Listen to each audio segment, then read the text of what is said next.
Back in the day, like during my younger years, I used to lie in bed and ponder this one topic extensively, and that is, if money were no object, which types of clothes would I buy? Like, what would I adorn myself with on the daily? What department stores would I frequent to like shop till I drop? I mean, I'm fairly confident that shopping compilations from popular movies at the time kind of molded my prepubescent brain, like Troop Beverly Hills or Big Business, Joe versus the Volcano, Pretty Woman. I mean, hello, that shopping compilation was absolutely epic. And I mean, hell, even in the late 90s and the 2000s, I wanted to look and dress and be as stylish as Carrie Bradshaw from Sex and the City. Hello, lover. But I was recently reminded of this topic, and I can't remember if it was on Facebook or on Instagram, but there was a meme and it said, if I ever win the lottery, I'm not telling anybody, ... But there'd be signs. And there was this picture of this huge slab of bologna in between two slices of bread. There's like tons of variations out there with the same meme, but I think my favorite of all time is like the person surrounded by like 50 dogs or something, like so stinking true. But I think mine would have to be pigs. Like if you see me on social media surrounded by multitudes of pigs, you're gonna know I've made it, okay? And I think we've all probably had the same or variations of the same fantasy at one time or another, especially if you grew up in a household like I did. Very modest, very middle class, not a lot of bells and whistles, not a lot of extras to go around, but just to be able to waltz into a Barneys or a Bloomingdale's or a Saks Fifth Avenue or a Bergdorf Goodman and just emblazon the hell out of a credit card. Just scorched earth. So if I were given this unique and impossible opportunity to fill my closet with whatever that I wanted to in some imaginary universe far, far away, what would it be? What would it look like? What would it feel like? I have no idea. But we're going to be brainstorming together, and I would love it so much if y'all would play along too. Like, what are some things that you have always dreamed of, that you always wanted to have, that you always wanted to own, but was just out of reach, you could never afford it or something like that? Something in the closet. I'm not talking about artifacts or cars or dream homes. I'm talking about like clothes, shoes, accessories, jewelry, that type of thing. Let me know in the comments. Okay, first and foremost, and I'm just gonna get this out of the way right now, we're going all in on the natural fibers, like no synthetic stuff, no plastics. I'm talking silks, organic cotton, linen, leathers, wool, cashmere, just pure decadence. No endocrine disruptors, no chemicals, unless it has something to do with waterproofing. I don't want it. Also, something that you're not going to see in my dream closet is excessive monogramming. Those social media influencers all over Instagram and Facebook or whatever, and they're wearing the jackets and the sweater sets and the jumpsuits and the underwear, and it's just C everywhere, or G every. No. Obviously not a fan of the excessive monogramming, as you can tell. I just think it cheapens the overall outfit. It doesn't make it look expensive. It just kind of looks like it's showboaty.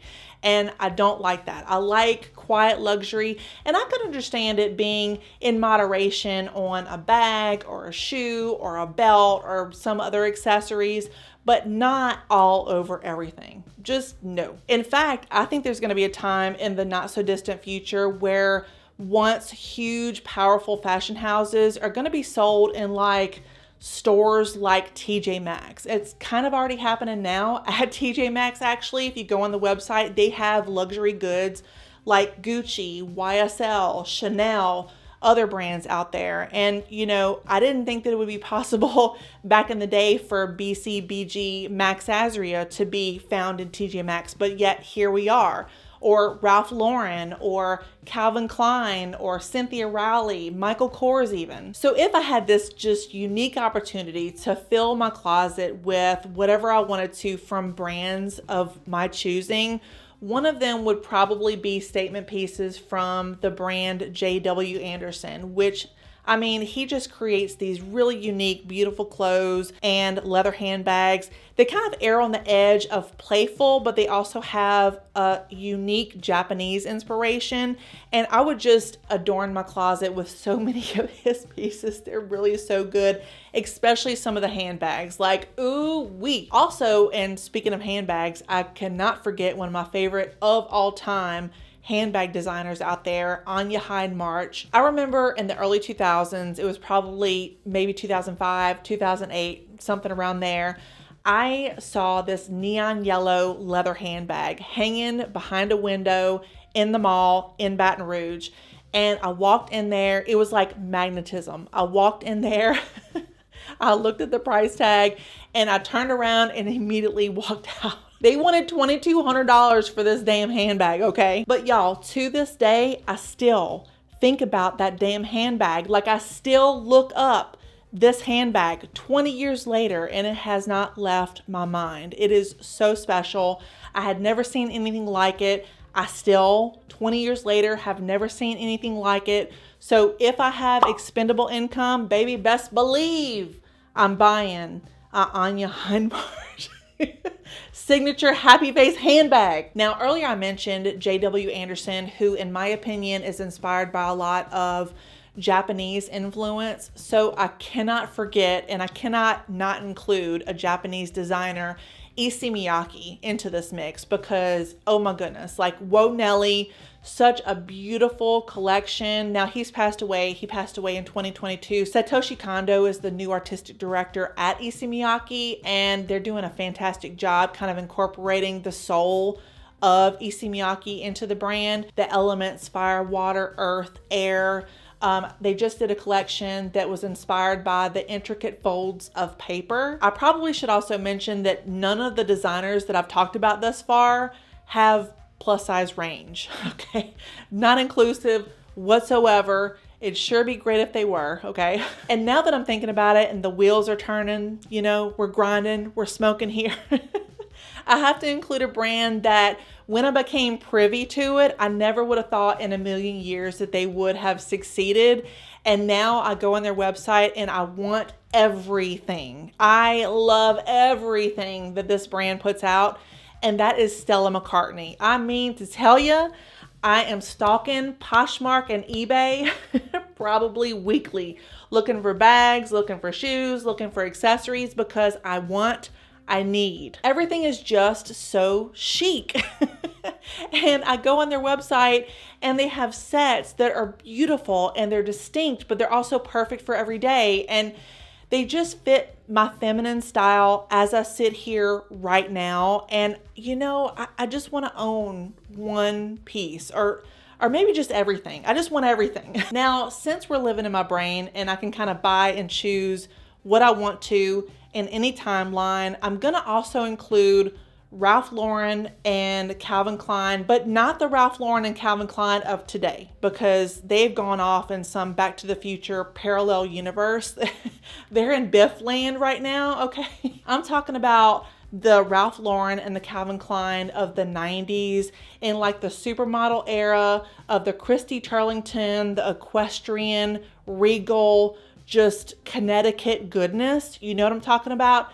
That's the Calvin Klein and that's the Ralph Lauren that I want to adorn my body with.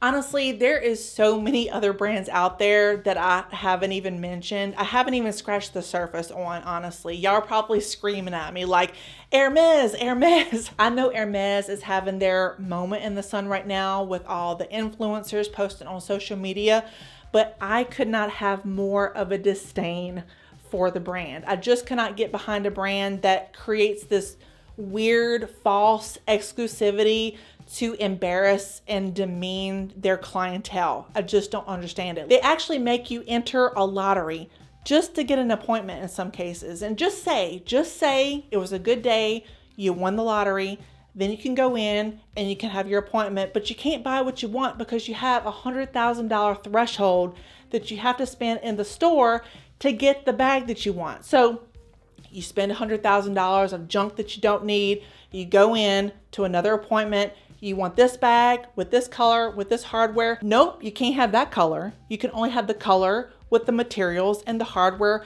that they want to give you, that they want to sell you. And I say, hell to the no, not with my fake money, not with my real money, never.